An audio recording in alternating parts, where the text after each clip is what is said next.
นางอนัตตาวิปัสสนาภาวนาหาหันยอดธรรมอนัตตา2 ชั่วโมงเต็มก่อนนี้นางปฏิบัติกุกรรมในเขาพร้อมกันไว้สาเยตนา3 เจ้าก่อนพุทธังที่พุทธาเจ้านั้นผู้เจมีเฮาคาไว้คาออกสาธุธรรมังที่ธรรมานาตาเจ้านั้นผู้เจมีเฮาคาไว้คาออกสังฆังยาริยาแปดเจ้านั้นผู้เจมีเฮาคาไว้คาออกต่อสืบกาเฮาติเลยดูคันธาเปิงดีพระตราสังขากรอิมาหังอัตตาภาวังพุทธัสสะปาริจาสามิกาติอันธาพาเปิงพี่แยมในดูตันพุทธาสาวเฮาออกอิมาหังอัตตาภาวังธรรมัสสะปาริจาสามิกาติอันธาพาเปิงพี่แยมใน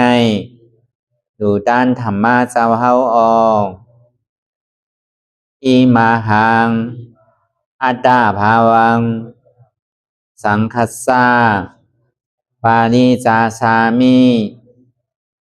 กาติอันธาทาเปิงพี่แงมในดูตันอาริยสังขาสาวเฮาออกต่อสิกว่าเฮาก็อ่อนกันเนาะผู้หลวงที่ปุญญาก็ปันโตอริยเจ้ากุเจ้าก่อนอริยเจ้ากุเจ้าค่ะในยามเมื่อไหร่ก็ดีอันข้าวอ่ำหูเสเลตั้งกามลงสามเปิงไหลวนพิษไหลลาพิษ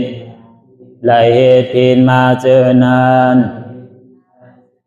แค่นดอปดปล่อยวางความบันขาวเขาอย่าให้เป็นอันตรายลงอันเหตุตามาโผนิปานันสกันติคโน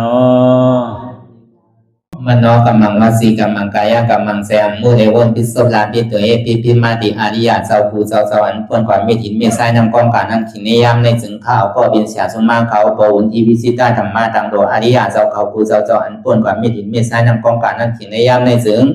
สังวาเจ้าเขาภูเจ้าภูบายอกิเขาภูก็ภูโกนแสมมุเรวนพิศลาปิตัวเอพิมาติตนตัวสาวตั้งหลังนั่นในสังพยามมุเรนั่นในสังในก็ภูสังเป็นอันตรายเหตุมรรคผลนิพพานเจ้าไหวใส่ให้ทัศนานสีภาวตระปัน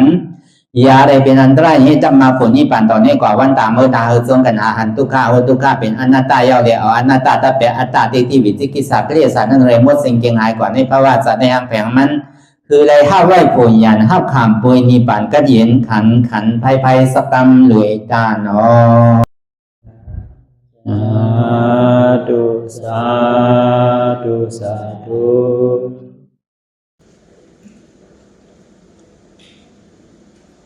รายการนังอนัตตาวิปัสสนาภาวนา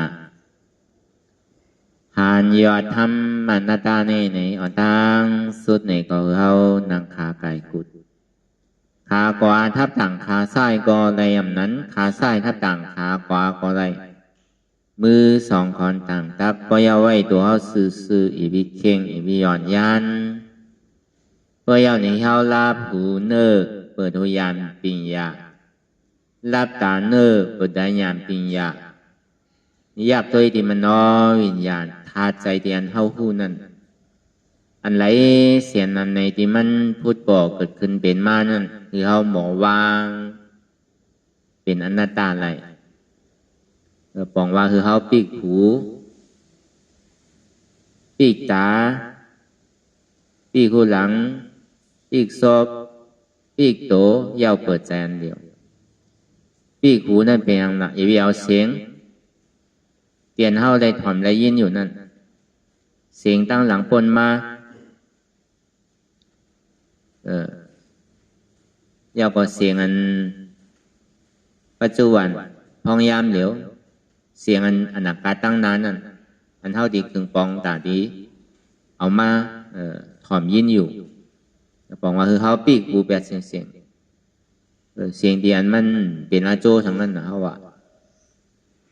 อันเท่าคือเขาปีกตานั่นในอันทางเตียนเท่าไรหันอยู่ตั้งหลังปนมาในสังมือเหลียวในสังตั้งนานั่นเลยสังแน่ก็คือปีกแปดพูดหลังในไอโนมเตียนเท่าในนมนั่นตั้งหลังในสังมือเหลียวในสังอนาคาในสังในเขาปีกแปดอายาศาสตร์ตั้งกินอันที่เขาอะไรกินกว่านั่นกินป่วนมาเยานั่นในสังตื้อกินอยู่นั่นในสังเย่าก็พึงปองการแต่ได้กินอยู่นั่นในสังในก็ปองว่าเขาปีกแปดลองตัวเขานั่นก่อนนั้นหนังเก่าอันนุงอันไว้อันที่อันเตอร์นั่นลองตั้งหลังป่วนมาในสังมือเหลียวในสังตั้งนานนั่นในสังในก็คือเขาปีกแปดพอเขาปีกแปดไหลเอาในถึงเขาทิ้งใส่อันเดียวพอเขาทิ้งใส่ไหลอันเดียวเอาในก็ที่อย่างก่อนมันได้มีการนำก็บอกว่าตั้งหลังบนมาเลยสังอันมันยากเก่าเขานี่จะเข้าไว้อยู่เฉยๆอันมันยากมันเก่ามันนี่จะเข้าเฉยๆนั่นเขาทิ้งซิมแปดไว้กำหนึ่งว่นดีใจอันหนึ่งอันเลี้ยวไปอันใดเสียนั้นในที่มันพูดบอกขึ้นเป็นมานั่นเนี่ยก็คือรับแปดมดเสียงแหละมันดีส่งมาดีใจเสียงน่ะบ้อมใจไหนเขาเดี๋ยวลองเสียงนั่นเสียงไหนมาว่นติมันเย่าบอกที่เอาลองหางในหางนั่นมาว่นติที่เอาลองไออันแน่หน้ามาว่นติเดี๋ยวลองอายาศาสตร์ตั้งกินนั้นมาวนติเดี๋ยวลองตั้งที่เตอร์นุงไว้นั้นมาวนติจังว่ามันปีกไหลน้ำคือก็มันก็หลีขันนั่นมันเปิดอันหนึ่งอันเหลียวเนี่ยมันง่ายมันโดยใดมีลองตั้งสุกยุงมันโดยใดมีลองตั้งคลองคำใจยังน้ำการมันก็เก๋เพราะลองเสียงลองทางลองไอลองยาสะลองการตุ้มเตอร์มาวนที่เนี่ยวนกว่าวนมาปั่นกว่าปั่นมามันย่อมสุดตัวอีกบอกสองว่าพอทิ้งใส่แลนหนึ่งอันเหลียวเนี่ยมันง่ายอันนี้พระเป็นเจ้าเอายามพ่อไว้เจ้าอันเขาว่าในศาสนาอายุอาสาก็ให้น้ำออกกันอายุก็30-50ที่แนวกับมันเป็นตุติยะใครจำเขาตติยะอยู่แล้วบ่เพราะว่ามันมาถ่อมด้วยตราพระเป็นเจ้าเนี่ยก็ที่เอาศีลก้อยหลายๆเนี่ยมีอยู่เป็น2 ปาก27แต่ที่ขึ้นมาเป็นยาหันเนี่ยมันก็ซ้ำขึ้นมาเป็นยาหันเนี่ยมันไม่ใจนะวะมันขี่ใจนะวะอารมณ์เป็น2 ปาก27เนี่ยดิทิ้งไหลจืดได้เนี่ยทิ้งอันหนึ่งซ้ำพุทธทิ้งอันหนึ่งซ้ำพุทธเนี่ยมันเฮ็ดไรโยนำบ่ตันได้ตันเด้อแน่ก็ดีเมื่อถามพระเป็นเจ้าก่อนมันจะนี้เขาก็หาถามพระเป็นเจ้าไว้สาถึงหุ่นคำพระเป็นเจ้าค่ะข้าเป้แต่ก็อายุอาสาก็เท่ามาเยาเพื่อการตลาดเดียนพระเป็นเจ้าเฮาปีแง่ไว้นั่นลองวินัยนั่นมีเป็น2 ปาก27เนี่ยคาเป้เนี่ยเดี๋ยวเอาหมดเต็มเป็นไรคาดีได้เฮ็ดถือเนี่ยวะว่าที่นั่นวะดีได้เฮ็ดถือขาดเนี่ยวะเมื่อทิ้งใจอันเลี้ยวก็ไรอัมโลกาว่าอย่างน้ำวะทิ้งใจอะไรแกวะอย่าบีมันออกกว่าตั้งนอกวะทิ้งใจอะไรแกเนี่ยวะเฮ็ดที่นั่นวะเพราะเป็นนั้นมันก็กับว่นสังเอาหนะสิริพระเป็นเจ้าวาไว้ว่าทิ้งใจแกไหนลูกเสียงเอียงมากก็ย่อมว่าเสียงตั้งหลังตั้งหน้าว่าเสียงปัจจุบันเสียงตั้งหน้าอันตีบอกขึ้นเป็นตั้งอนาคตนั่นในสัง ทางสังก็หลีอายยังก็หลีอายาสารใดก็หลีลองตั้งตุ้มเตอร์สื่อก็หลีเนี่ยมันก็วนเอาวะเลยเสียใจอันหนึ่งอันเลี้ยวไว้ว่ามันพูดบอกเกิดขึ้นเป็นมามันเหมือนอย่างโจรที่มันมาไปพัดตูเข้าไว้กูผายกูป้ายเลย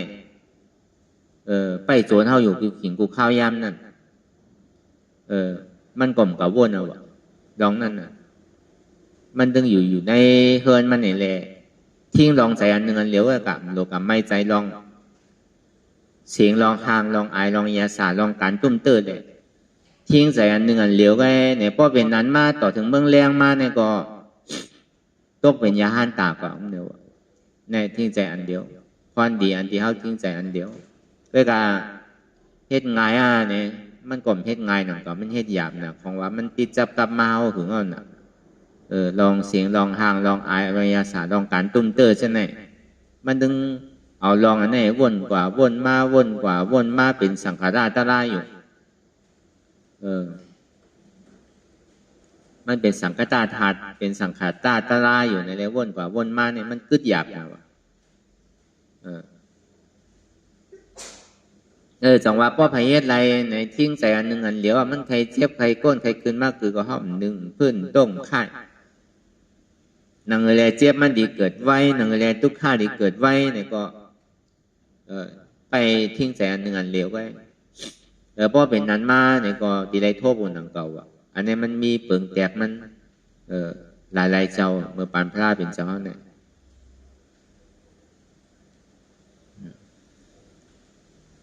ก็เบอร์กูเจอกูลองเตียนมันนิจากยาเข้าเสียเนี่ยก็เบอร์เสียงหาอายาสาการตุ้มเตอร์ห้องมาเป็นนี่วารณา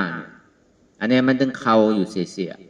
กำเสียงยากำหางยากำอายนมยากำอายาสายยากำการตุ้มเตอร์ยากเอาอันไหนยากดิเสียงยาซื่อตะเสียงในมอน่ะเสียงในอนน่ะเสียงในห้องน่ะเสียงลมเสียงจักเสียงสังในห้องเป็นเสียงน่ะห่างเตียนเท่าไรหันไว้เบอร์ปนมาเนี่ยสาวมาวนนุลองไหลเสียมวะลองโกนห้าลองใจโกนห้าเอามาพามเปิดไว้ดีหมักตาเขาเนี่ยถึงเขารับตาก็มันยังตึกกว่าลองหางนั่นลองไอ้หนมในก็มันปกกระหืนนั่นถึงมันปอมาเป็นกำไงลองกินในก็ถึงมันปอมาเป็นกำไงลองนุ่งลองไหวเท่านั้นในก็ถึงมันปอมาเป็นกำไงเพื่อการลองไอ้มันห้าวแห้งนั่นเนี่ยลองทางเลยเสียงนำเลยเปิดจนลงอันที่มันไปไว้อยู่เสียก็เขาเจอก็โจรมันโจรตั้งหูเขาก็ห่างหลีก็โจรตั้งตาเขาก็หอมหนาก็โจรตั้งหูหลังเขาก็หลีกินหนาก็โจรตั้งโซ่เขาก็หลีนงหลีไว้ดีเธอเนี่ยก็โจรตั้งตัวเขาก็เจอหนาที่ทำโจรตั้งใจเขาเนี่ยโจรหลงหกก็ไปอยู่ถ้าตัวหกตีมันไปโจรเขาเสียอยู่เจ้าเมาเสียพอเมื่อไรเขาเจอมาเนี่ยก็มันก็โจรกับเดียวมันไกลที่ไรวะโจรเนี่ยอยู่จำเขาเนี่ย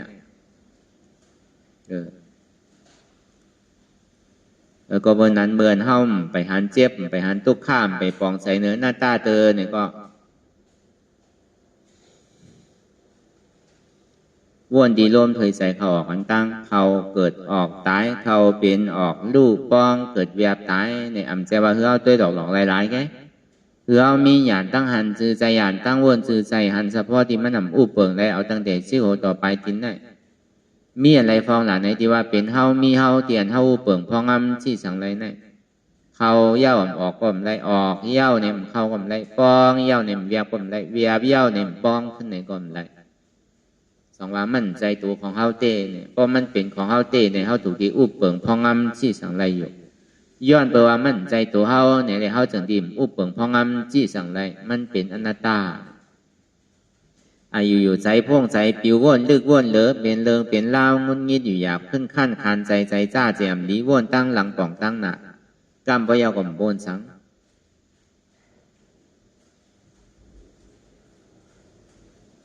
ใจเดียมันเป็นอยู่หน้าในก็ก่อมกุ้มทิ้งไหลก็หวานกันจอมใจที่มันเป็นอยู่มันวนตั้งหลังนั่นเหมือนหนังก้นตายเดียมันวนตั้งนานั่นเหมือนหนังก้นนอนรับเดียมบนสังล่านั่นในเหมือนก้นตาบอดเตี่ยมันพงมันปิวมีขอบมีแหลมนั่นเนี่ยไอ ไอ้ย้อนเบอร์สังหละเป็นไรใจเนี่ยย้อนเบอร์ว่าใจเนี่ยมันใจของเฮานั่นน่ะมันจะดีเป็นไหนพอมันเป็นของเฮาแต่มันก็เป็นนะเฮาวนอะไรก็เป็นนั่นแต่ก็โกนเฮาแต่มัน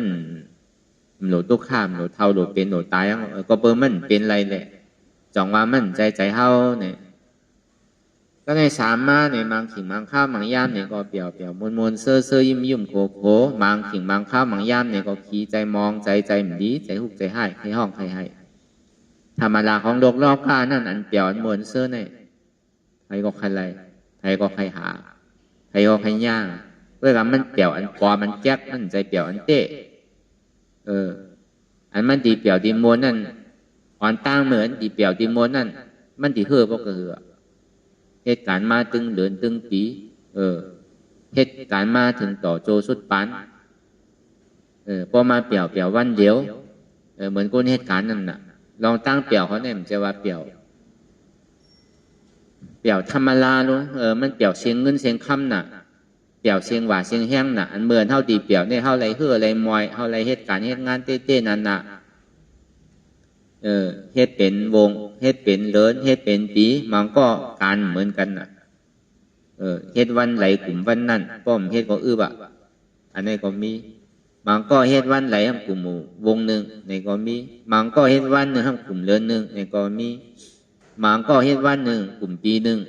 มันก็เฮ็ดวันในกลุ่มต่อโจการลองเฮ็ดลองสร้างลองกู้โสมเหมือนกันน่ะกระจวนเฮาตีหาอะไรมาอันเฮาใครใครเป็นนั่นเก็บชิมหอมไว้โคนุงโคไว้โคใจโคสวยโคอันเฮาเป็นเครื่องตื้อกรรมเฮานั่นเฮาก็ตัวไว้ใครก็เบอร์มันทางดีลองไว้นั่นมันเกิดเวทนาตัณหานั่นคือแลดิแลอันขอหางหลีมานั่นให้ทางสร้างปองกูเจอกูลองเอารอผ้าต่อสามโมหะอ่อนโหเฮ็ดกว่าถึงตีไรไม่เอาเนี่ยเมื่อยังตึงเฮ็ดหาวนั่นไปไรนั่นอุปาตันอารมณ์เมื่อไรเงินเก่าดีออกเมื่อไรเก่าดีมีเงินใจจับใจจ้อยใครเฮ็ดนั่นน่ะใครไรเฮือนห้าใครไรกล้าห้าใครไรลวดห้าใครไรโพงห้าใครไรโคนุงโคไหวอันแคบห้าใครไรโคยอมโคตื้ออันแคบเลียผ้าเนี่ยมันมองไว้อุปาตันใจจ้อยไว้มันก็เก็บซิมหอมมันก็มันเก็บซิมออกไปวันหนึ่ง2 วัน3 วันพอหมอกเก่าวัน10 วันมาเนี่ยเงินไข่น้ำมาเพราะว่าเงินไข่น้ำมายาวเนี่ยโดดทุกเงินนะครับเนี่ยก็ถูกเงินมายาวก็คำมาหลงกับเอวพอเอวมายาวเนี่ยได้เมื่อเอวได้เปียว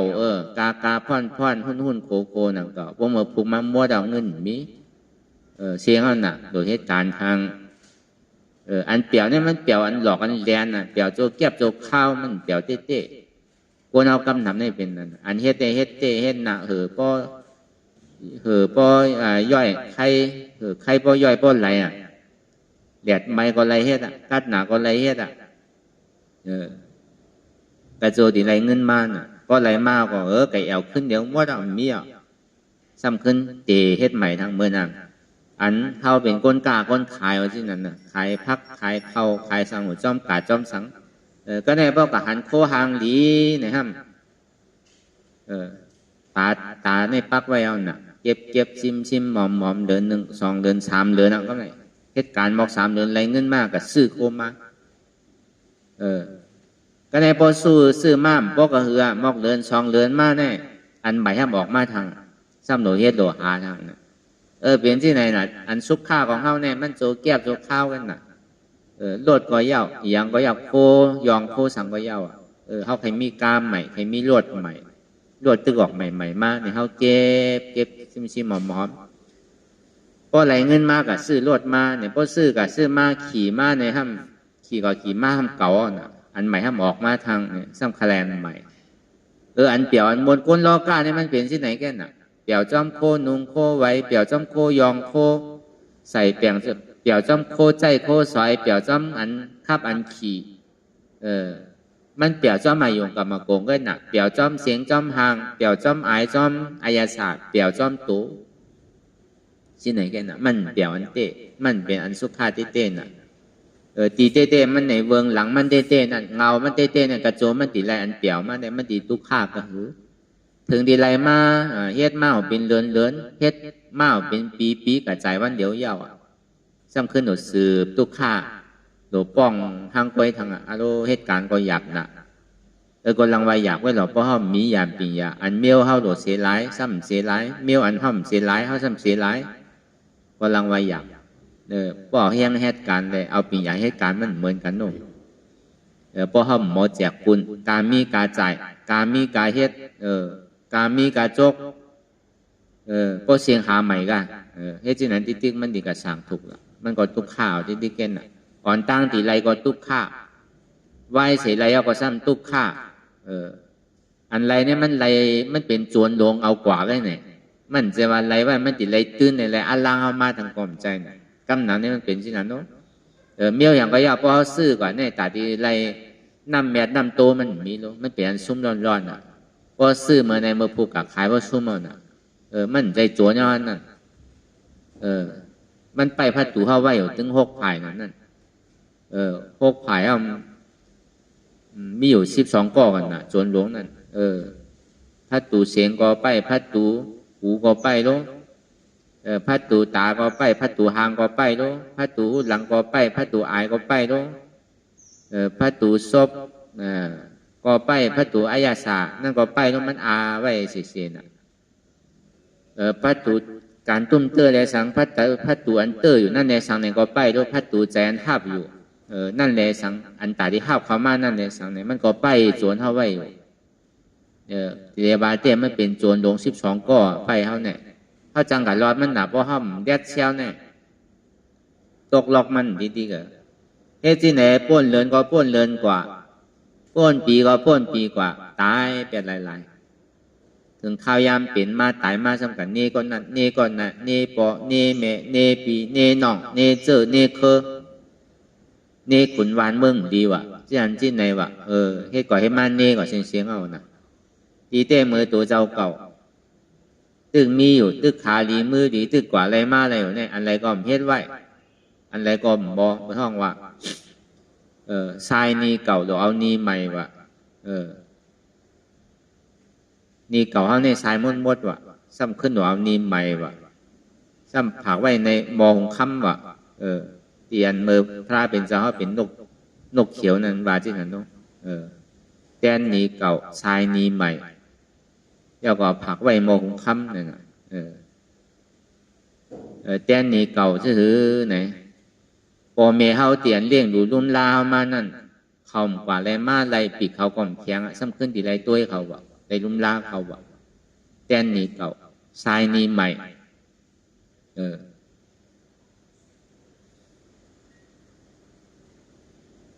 นี่หมายว่านั่นอันเป็นก้นเป็นจุ่มเขานั่นพอเวลาข้าวยามก็ก่อยมาปองหญ้าเป็นมัดไรแลสังเปิ้นเฮไรแลสังเขาซ้ำจังวินบางปอกเปิ้นยิงเตอร์ปีกเตอร์คาคำจังกว่าซ้ำขึ้นเอากับปันเขากินว่ะคุณเมื่อพระเป็นเจ้าเป็นจาตันนกเขียวนั่นซ้ำหางลีนะว่ะใหญ่ก็ใหญ่นะว่ะโตมันก็เหมือนเปิ้นว่ะกินย่อมกาเนี่ยนะเพราะว่าเนี่ยกินยาวตัวมันก็ใหญ่เลยเปิ้นกินย่อมกาซ้ำพอทำซักเอากับแทงมันมีเยเขาว่าก็มพูดเนี่ยว่ะปุ่งนามาถามมาเนี่ยที่ยังละเมื่อมีเยเขาว่าเนี่ยเมื่อกะกล้าขายเนี่ยเมื่อกินย่อมเมื่อสมัยเมื่อแทงเนี่ยมั่นใจปุ่งนาเมื่อถ่อมด้วยดีแลเนี่ยก็ดีลาเนี่ยเมื่อเนี่ยเป็นฮือหลักอันเก่ากินในนึงมัน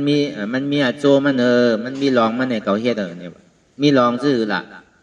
ทรายนี่เก่าแตนนี่ใหม่เนี่ยผักไว้มองข้ามเนี่ยว่ะมี3 คอว่ะเหมือนถ้าวามาเมื่อเจ้านั่นนะทรายนี่เก่าพอมีเท่าไรเลี้ยงดูลุ่มล่ามาขำจังเฮ็ดจังหากินเน่าเนี่ยก็ซ้ำขึ้นหรือเอาเมื่อเลี้ยงเขาอันนี้ทรายนี่เก่าแตนนี่ใหม่อันที่เป็นจุ้ม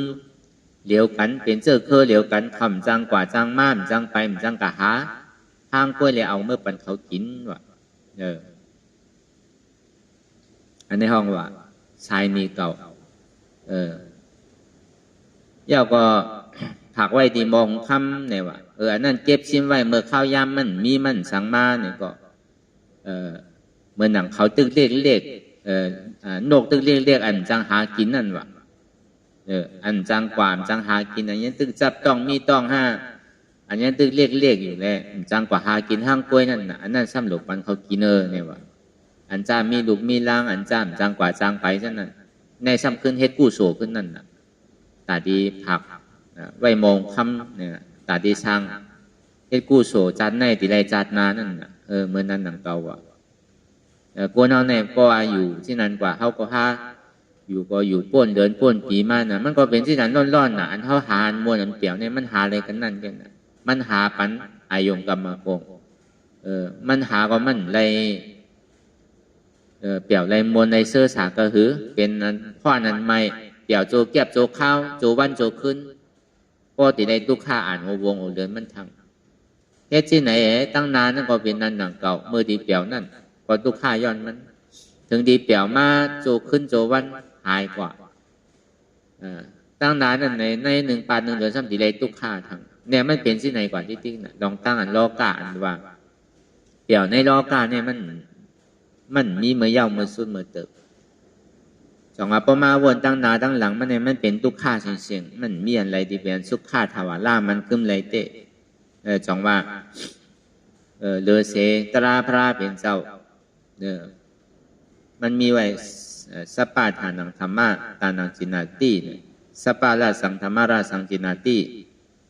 สปาราติงธรรมาราติงจินาติทำของดูของตาตั้งโมตั้งเสียงเนี่ยมันคือดันดูทำแบบสปาหลูตั้งโมตั้งเสียงลองอายาสารน้ำหวานเนี่ยมันคืออันเท่าไรจิ้มต้อยตะลาวะเพราะว่าอายาสารตั้งโมตั้งเสียงเนี่ยก็ในสามมาเนี่ยดอนเปี่ยวจอมในโลกาตั้งโมตั้งเสียงเนี่ยมันเปี่ยวมันหนาเข้ามาเปี่ยวจอมตะลาวะจองหวานเข้ามาอ่อนกันเทศหรือตะลาเมื่อเดียวยาวก็สีมาหนังเลยตุกข้าป้อเมื่อไรตุกข้ามันดีสุดกว่าเมื่อไรวันนั้นป้อเมื่อไรตะน้ำต้นบวชสุดเสียงกว่าเอาก็ตุกข้าในสันติสุดเมื่อนั่นวะในหัวคอสีคอในผีเขาในคนหากันมาเนี่ยอนุ10 ปีมันเนี่ยมีไผตอบแกอะไรวะเวสนาอันสีคอเนี่ยผีเขาอันกันพร้อมกันนี่แหละกว่าหาถามคุณผีสีเจ้าคุณผีสีเจ้าก็ตอบแกรีดปันเขาอ่ะก็ในสำคัญกว่าถามคุณเสจ้าคุณหมากข้านะคุณหมากข้าเขาซ้ำจังตอบแกรีดว่ะจนดีว่าเมื่อเดี๋ยวพระเป็นเจ้าก็ตั้มมาเขาในป้องไม่เอาเขาเมื่อถามพระ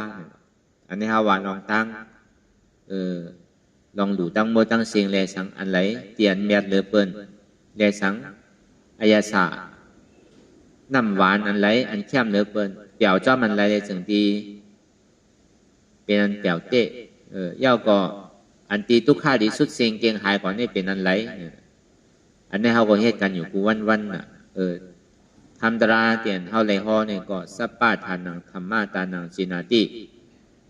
อันเท่าไรถอนไรยินอันเท่าไรถามอันเท่าไรอุบไรโอ้กันนั่นเนี่ยก็มันก็เป็นดูตาหน้าดูธรรมะนังเก่า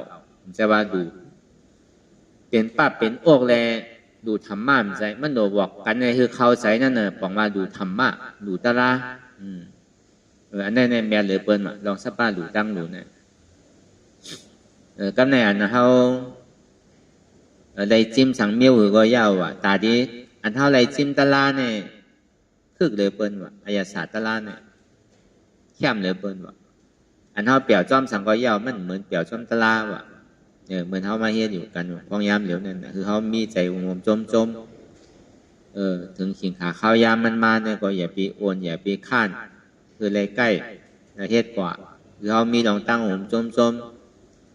ในตลาดเตียนเท่าไรมาอ่อนกันเฮ็ดก็โดวนว่าอโล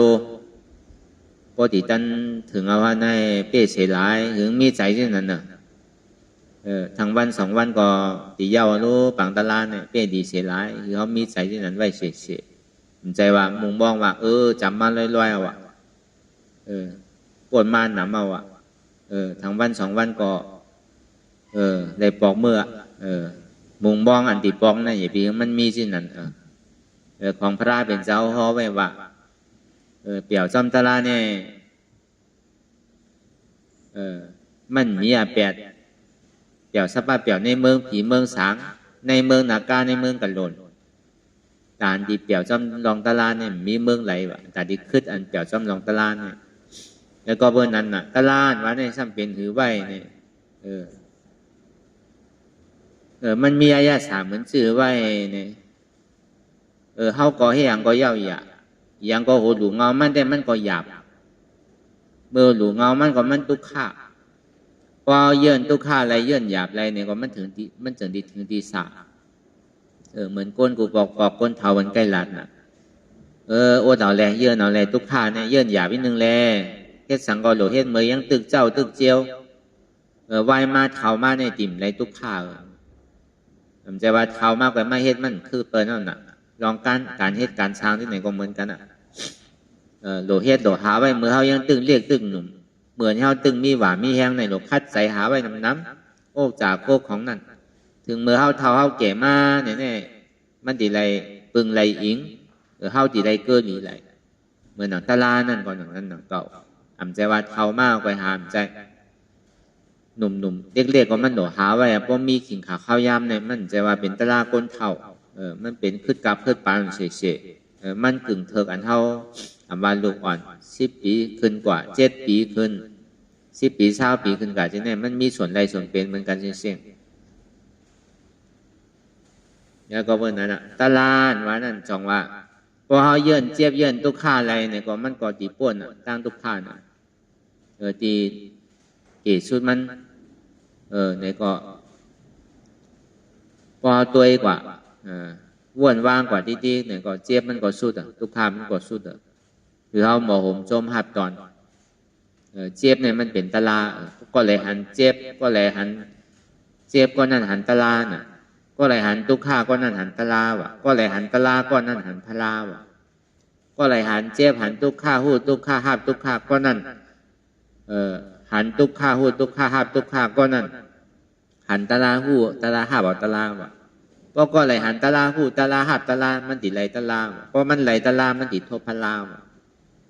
เนี่ยจังว่าเจี๊ยบไหลทุกข้าไหลตะลาเป็นเร็วกันนะอย่าไปโกมันพวกโกมันไหนมันติเหมือนมือกูปอกว่ะเมื่อกูปอกแน่มันมีหือเมื่อป่นมาเมื่อกูปอกแน่มันมีก้นผ่านอยู่2 ก้อผมเมวะก้นผ่าน2 ก้อผมเมแน่ตีอยู่ตีเศร้าเขาก็ต้อเต้อยู่ไรแกไพ่ผ้าไพ่เต้นเขาก็มีเขาเป็นก้นหมอหาแปลกกว่าจอมเถินจอมป่ากว่าหาดูหาพื้นไม้หาแปลกหาสังมาเอามาขายปั่นในวันในโขงวะในวันก็เป็นต้อเต้ปั่นเขาอยู่ไว้ว่าที่นอนเกาะต้อเต้นอนไรไงวะพอเป็นนั้นมาเนี่ยเอามาขายปั่นก้นวันก้นของต้อเต้เลี้ยงอายุว่าสักใส่ใจเจ้ากะก้นกับวันไหนวันนั้นก็นั่นแกว่าก็ได้ถึงปองหนึ่งมาเนี่ยก็อันเป็นโขมันนั่นซ้ำกว่าอาบน้ำตีในหวยในลอยเนี่ยกะหันหมักหินหวยนึงว่ะหมักหินในซ้ำแหลงไปว่ะมันไข่ทูชานไว้นั่นกะเขาว่าแหลงไว้มันเหมือนหมักหินโยโย่นั่นน่ะหมักหินในเป้หางดีเนี่ยว่ะมันจะเอา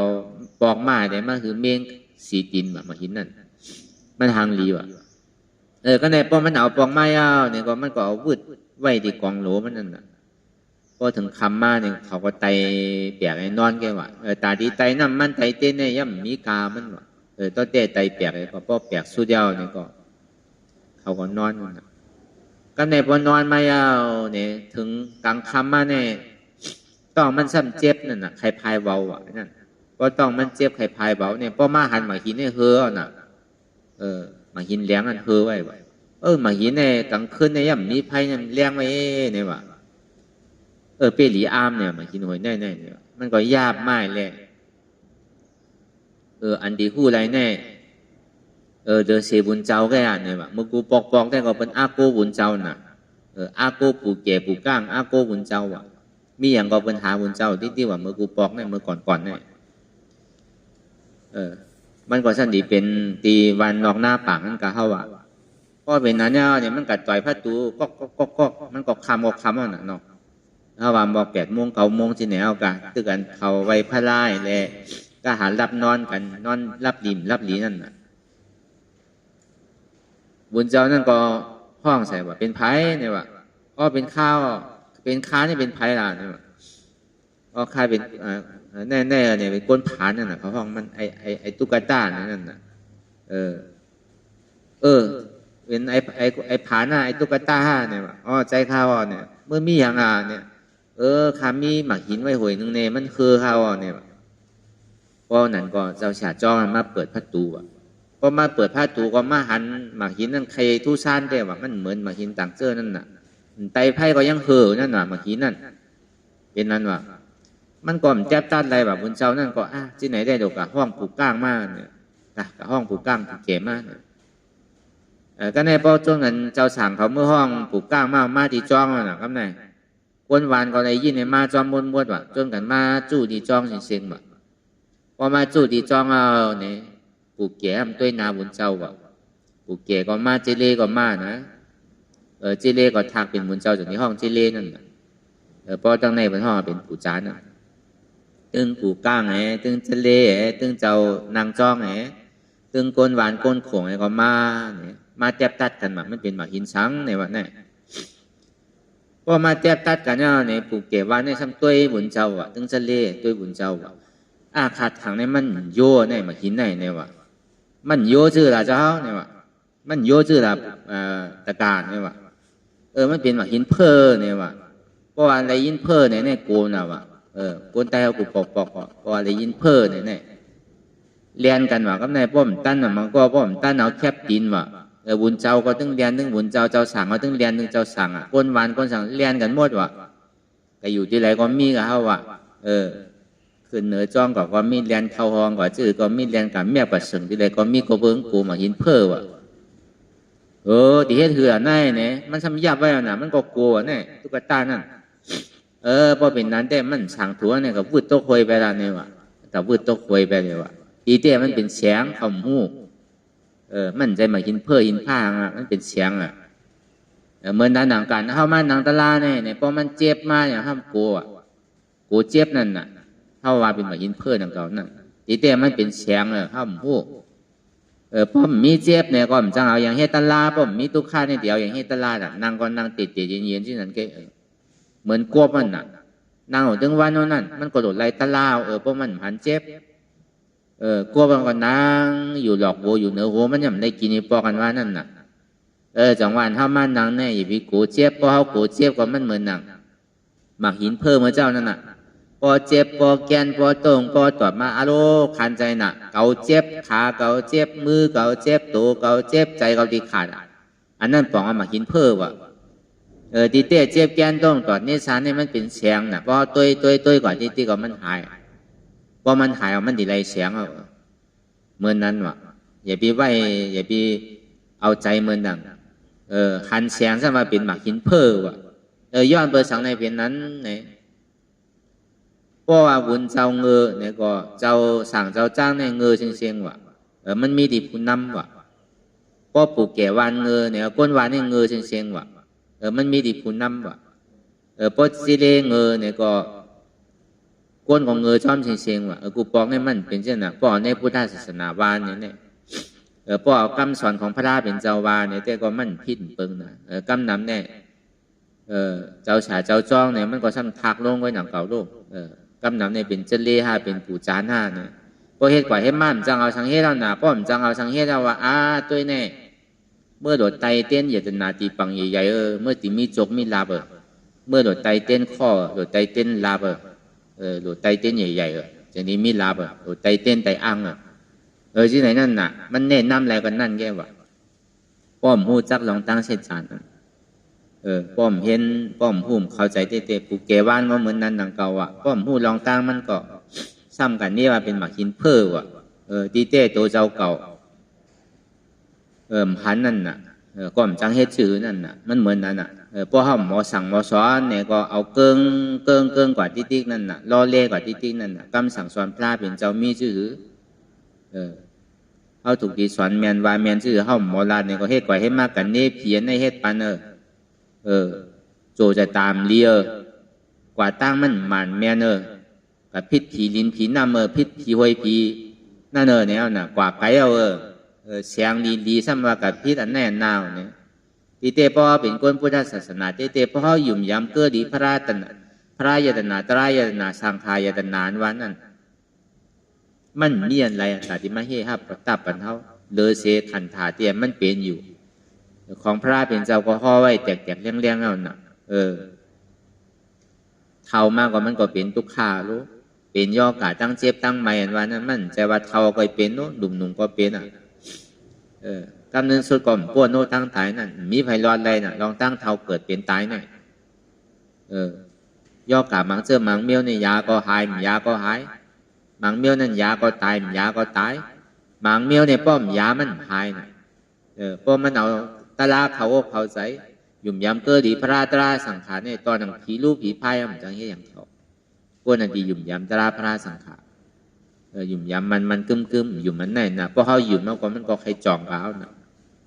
มันเอาลายเจอลายผ่ายลายป้ายหนาวก็เป็นว่าอันไหนเป็นที่อันไหนเป็นที่ไหนเขาก็ทางเขาก็หยุ่มกับมดนั่นน่ะมันเหมือนนางเหมือนนางผู้จักแสงเข้ามาเป็นหมักแสงมาผู้จักแสงเข้ามาเป็นหมักหินเพ้อนั่นดีเต้มันเป็นแสงถึงเมืองวันนั้นชื่อเมืองอะไรเป็นเมืองเอาเมืองแตกแล้วยังกาเลยเมืองทางก่อนว่าแสงนั่นซ้ำว่าเป็นหมักหินเพ้อเอาวุธแปดนั่นมันเหมือนนั้นนั่นเก่าเขาไม่กันตลาดในก็เจ็บเก่าเจ็บเจ็บในเป็นเก่าในเป็นเจ็บซ้ำโกเจ็บเนี่ยพวกโกเจ็บพวกโกเก่าพวกโกเก่าโกเพ้อเก่าโกผีเก่านั่นน่ะมันเหมือนนั้นน่ะพวกเขาโกเจ็บก็เหมือนเขาโกมาหินเพ้อนั่นน่ะวะกำในอันเดียดเซลนั่นดูซ้ำเดเลยให้ถือไหวใจเหมือนถือไหวใจเหมือนน่ะคุณใจโมสัทธาวะใจโมสัทธาในห้องว่าใจลงว่ะชื่อเพราะว่าปองความใจเขามาโหในปองว่าลงน่ะก็ในคุณอคำจุดนี้มาวนท่าสางตัวในเมืองมันเนี่ยจ่องมันมีอยู่5ก้นแก่ถันวันนั่นมันมีเสียงถึงเมืองอันหนึ่งว่ะเสียงมันนั่นเข้มน่ะว่ะเสียงถึงเมืองนั่นมันก็บอกก้นตามใจมันนี่แหละมันไถ่จามตัวในเมืองมันเนี่ยจ่องมีก้นแก่ดำมีนั่นน่ะมันก็จึงเดียวกับไว้ที่ห้างกาทีนึงก็ในพอถึงตื่นเจ้ามาในเสียงเนี่ยก็อยู่ในน้องว่ะมันเฮอน่ะว่ะเสียงนั่นก็เบิ่งเงามันส่องเนี่ยมันก็อยู่ในน้องนั่นน่ะเพิ่นก็หวานกันกะว่าโลเมื่อเดี๋ยวนี้เสียงเนี่ยพูดออกมาในน้องใหญ่ในเอาเนี่ยว่ะพูดออกมาที่ในเสียงในอันในน้องในเอาจื่อเสียงในลื้อหลังกว่ามันก็ถึงที่ห้องเอานางจุ่มมันเมื่อตัวลูกเนี่ยว่ะมีเตะว่าเสียงอันว่านั่นมือตัวแบบเนี่ยพอมือตัวก็ปอกมาสามมีเตะเขาเนี่ยเจ้าเขามีอย่างเนี่ยป้อนนั้นก็พองเมืองหลบสีก่อเนี่ยเขาจำเป็นกวนลมพงว่ะเขาเนี่ยเขาแยกหนาเนี่ยว่ะเขาว่าแต่ป้อนนั้นก็สูงเมื่อตัวรุ่นเนี่ยว่ะสองมีเตี้ยวเนี่ยว่ะเป็นมาเสียงอยู่ในน้องเนี่ยป้อกับตัวยาวเนี่ยมีเตะเขาจะคุณเอาคำเนี่ยป้อเป็นนั้นป้อมีก็เลี้ยวว่ะป้อสุ่มไรมาในอาณาสุดีตกเนี่ยว่ะสุกเอามาคือไรเนี่ยว่ะป้อมีก็เลี้ยสุกเอามาปั่นเก่าเนี่ยว่ะมันจังไก่หยาบสังเนี่ยว่ะกะใจก้นนั่นหมอลุยน้ำอ่ะเนี่ยพอลุยกว่าลุยมาน้ำมันขุ่นเอาน่ะพอน้ำขุ่นเนี่ยเสียงมันหายกว่าว่ะเฮ็ดที่ไหนที่ดีกว่าพวกกวนเนี่ยป้อมเป็นเฮ็ดเวเหตุการณ์ไหมคานมาหนึ่งวันหนึ่งไงมันมางมหาเสียงเนี่ยพอหาขุ่นมาเนี่ยครับเสียงมันหายเป็ดว่ะตัวเนี่ยบอกมาไว้สาบคุณออกทำขึ้นเจ้ามันเคยปั่นเจ้ามันตีปั่นจื้อก็เฮ็ดถึงมันไรแหละเฮ็ดถึงปั่นมาแล้วเขาผมจังเฮ็ดจื้อปอกมากขึ้นนี่แหละเพราะเป็นนั้นเนี่ยเขาถูกขังน้องมันแห้งว่ะน้องมันดิ่มเรียกนั่นเขาโย่เขาว่าแต่มันดิ่มเหมือนน้องอินเดียถือน้องมันดีใหญ่ไว้พองว่ะมันดิ่มเหมือนน้องตุงหือเนี่ยเพราะเก่งตุงก็ทีไรข้างกันมาเฮิรนไหลนึงก็ทีไรขังให้มันแห้งว่ะพอมันแหงเนี่ยได้มันดีมีมันดีไรเสียงอันว่านั่นเนี่ยว่ะเฮ็ดที่นั่นว่ะก็พอเป็นก้อยเป็นล่ามอ่ะคนไทยตั้งกินตั้งว่าเช่นนั้นก็พอเป็นก้อยเป็นล่ามอ่ะกวนนันตีเหตุการณ์ก่อนเป็นเหตุการณ์ว่ะครับเนี่ยเหตุชื่อก็กลุ่มกาโลกว่าหาเสียงที่นั่นน่ะเหตุที่แนวที่ในก้นวันก้นเมืองในเปียสันตาว่ะครับเนี่ยถึงน้ำแหงว่ามันไรน่ะเสียงเนี่ยเปียสันตาอาโลเขาป้อมเฮ็ดเป็นเฮ็ดการว่ะกังงมเสียงก่อมไร น้ำมันแห้งก็เสียงก็มีเนี่ยว่ะเขาในที่อึบเขาอ่ะข้าวยามเขาดูเอาดูเฮ็ดเอาอ่ะที่ไหนก็เขาอ่ะก้นกับเปียเสียงตาว่ะก็ในคำจังให้จือเพราะเป็นนั้นเนี่ยสู้ดานอสมจังเอาแล้วนอมเอาแล้วอ่ะเนี่ยจึงนี้ใจมโหสถานั้นมาว่ะใจมโหสถาเมื่อกับด้วยรู้แต่เอามาคือไรเสียงหวยนั่นเพราะเป็นนั้นเนี่ยในก็มันก็กว่าด้วยเลยเสียงมันมีในหนองนั่นเตะมันก่อมกึ่งกลางมันก็หูสืบมาหัวดูว่าก็นำแหงสม่ำมีเสียงก็นำขุนสม่ำมีเสียงเพราะเป็นนั้นในสุกเอาหมอมาหวยเอานำมาใส่ในหมอก็นำมาใส่ในหมอเสียงสมัยอยู่ในหมอว่ะเพราะที่ไหนได้เสียงมันมีในหนองเนี่ยว่ะจื่อก็มันดีมีตั้งเหนือเนี่ยมันดีมีเหนือต้นไม้อ่ะก็เบอร์มันถูกหญ้าสายเหลี่ยแรงเงามันมาตัวกูตีนำได้แค่เนี่ยเสียงเนี่ยมันมีในหนองเนี่ยกำพอจะนั้นล้อมตัวเนี่ยมันมีห้างขาที่อยู่ไว้ที่ต้นฐานน่ะพอเป็นสื่อว่ามันมีเหนือนั่นมีต้นฐานนั่นน่ะพอเป็นนั้นมันตะเป็นคืนกว่าเอามากกันไรมาเตะเสียงเนี่ยมันก็อยู่ที่ห้างขาไงน่ะก็เบื่อมันของเงาแรงตาวันเนี่ยแรงมันจะดีลงมาตีน้องได้น่ะมันเป็นที่นั้นก็เฮาว่าตีแรกไว้ใจเหมือนหนังมโหสถาวะหาเงาจ้องมันวะหาผลอาโจมันเนี่ยมันเหมือนหนังก้นได้มาหินน่ะสมาเป็นมาหินเพ้อวะอันนั้นเอาดีอาโจมันวะนั่นเอาดีเหตุทางเงาจ้องมันวะเหตุทางเงาจ้องมันเนี่ยเอาดีอันเสียงที่มันอยู่ห้างกาเนี่ยมันส่องมาในหนองนั่นเอาดีอาจ้องมันนี่นั่นน่ะพออาจ้องมันไหลเอาเนี่ยก็เสียงก็ไหลมาเตี้ยวเอามาอาปันคุณออกคำเอาคุณออกคำจะดียกยองเมื่อเนี่ยกัดแขนเตี้ยจะดียกยองมันทั้งนั้นเหมือนเฮาหาตะลาเนี่ยก็เหมือนนั้นหนังเก่า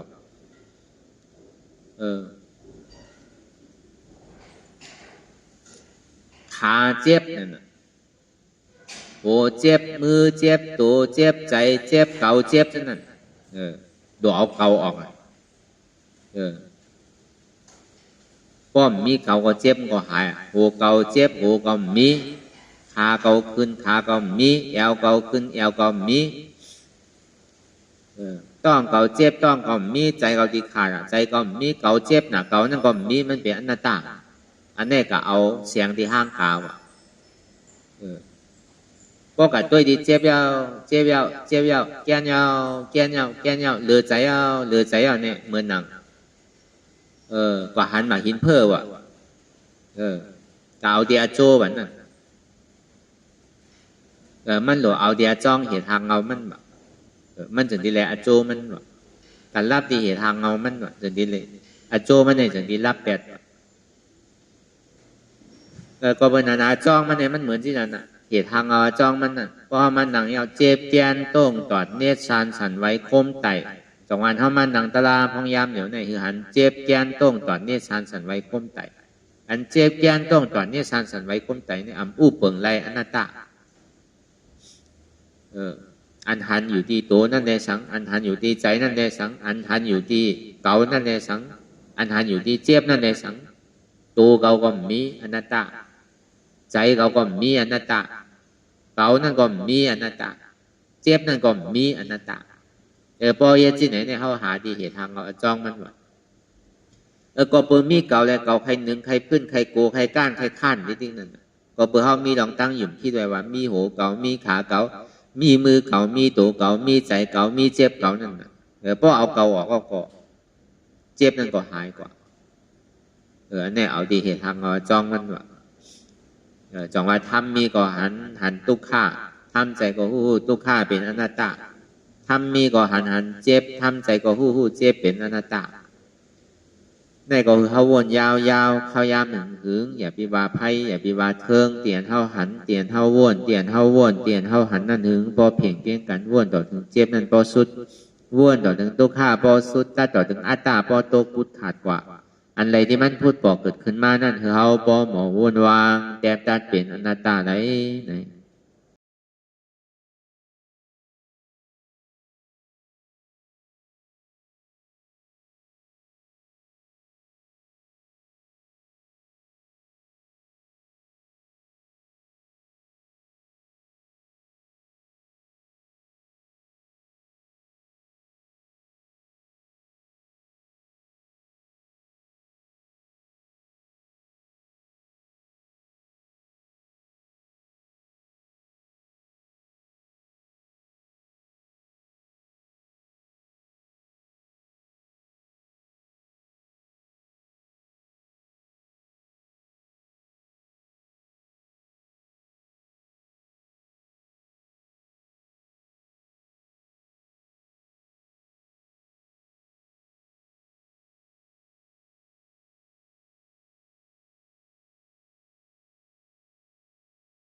ลองตั้งอันเป็นอยู่กุเซอกุยา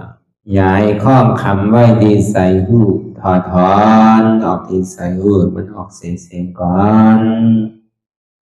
สภาวะอะไรก็ดีลองตั้งอะไรก็ดีอันเกิดขึ้นมาที่อยู่ตัวที่ใส่ที่เจี๊ยบสนั่นถอดถอนออกที่ใส่หูมันออกเสียงสภาวะยุทธาสีเปิงสนั่นเจ็บเทียนโตกอดเนตสั่นไหวโคมไต่ไม่กัดอ่อนแข็งสู้ตุนทรัพยายจึงอยากเป็นดูสภาวะยุทธาสีเปิงสนั่นตีหนังทานกว่าผู้ทรัพย์ตีอัตตากว่ายึดว่ามีโตมีใสมีเจ็บสนั่นเอาบ่วางเป็นอนัตตาไหลลองแสนพ่องปิวอยู่อันเฮาว่นลึกว่นเลยอยู่เป็นเดิมเป็นลาวอยู่ซึ่งในสาวถอดถอนออกตีใส่หูมันออกเสียงก่อนยอมกึดยอมออกยอมลงอันเฮ็ดให้เฮายินดียินให้เสื่อมอารมณ์เสื่อมถึงใส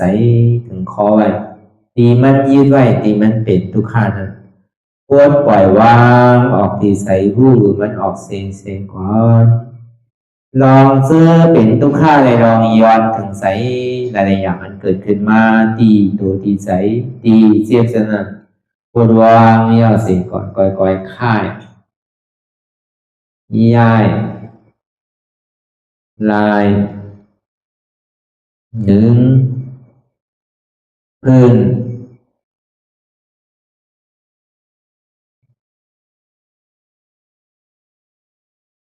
พยายามไหนก่อยเปิดตามืนตาลอยได้เป็นการปฏิบัติธรรมโคตรอายธรรมอันเกิดขึ้นที่โตที่ใสที่เจ็บอันนั้นโคนหาเหตุหาเงาพระจองทุกขันนั้นต่อสืบการในเฮาที่ได้ส่งเมตตาถึงวิเนยสัตวะทั้งหมดทั้งสิ้นก่อนอิดาเมปุญญังอาสวะคายังนิบานังวาหอตุมาปุญญากังสเปสัตตาสัมมาลาพันตุอีตังเมปุญญังอันเฮาคาไลมาตือกรรมปฏิบัติวิปัสสนาภาวนาหาอันยอดธรรมอนัตตาในอาสวะคายังเปียนันถาสัพตัดเปนาสวะสีเพิงเสียวแลนิพพานังตีนิพพานันขอดูให้ถึงเสกัมติคามาปุญญาภากังพรดีอันคามานาวิปัสสนาภาวนาทรงยืนปันสเปสัตตานังเอวปอเมสลาญาติกาดึงเคเจอเคได้ก็แลจากว่าสัตวาทั้งสิ่งดังดวงนั้นสมาลาพันตุอะไรพรดีนำกันตั้งเฮาคา ตังสิงสกัมติคาโนสาธุสาธุสาธุ แต่สิกว่าเขาก็อ่อนกันเนาะพอหลวงที่คุณยาก็ปันโตอริยเจ้ากูเจ้าก่อน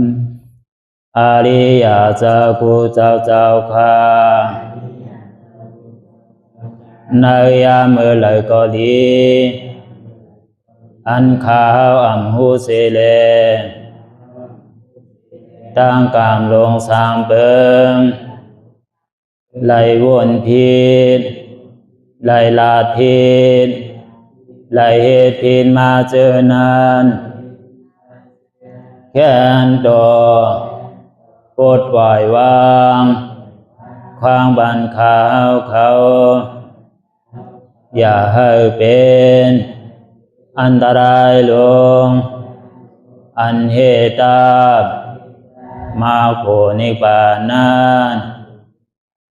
สกัมติคาโน